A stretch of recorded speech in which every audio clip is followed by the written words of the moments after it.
Ug balik na sa ta diri sa ato ang paboritong hapanan gawas atong katre. Mao ni siya katong sakaanan sa mga slick unicorn. Wala gyud laing isda nagpakita aning adlong naman na ta. Nya naniguro na lang taning makakuha maski cute Anong cute? Ako na ang cute dito!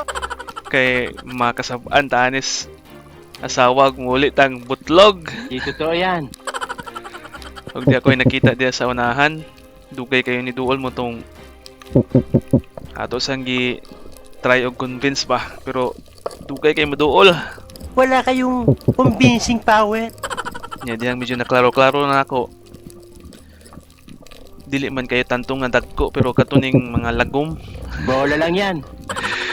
Ug sa dihang na ni duol na isa, tira na lang nako kaysa ako'y madapasaka. Ayun na laman ni pang sugba. Antay bukols 350 grams. Bagis.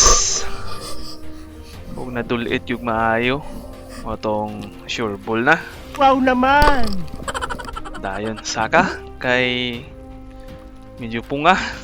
Taod-taod putang nagpaabot. Ang gilaw mo ani atong gihapan nara na sa mga 13 meters. Di totoo yan.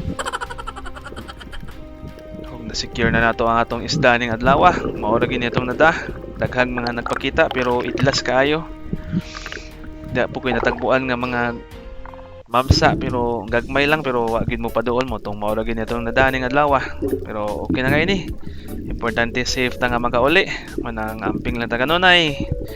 May kumpiyansa, dive safe always. To God be all the glory and God bless us all.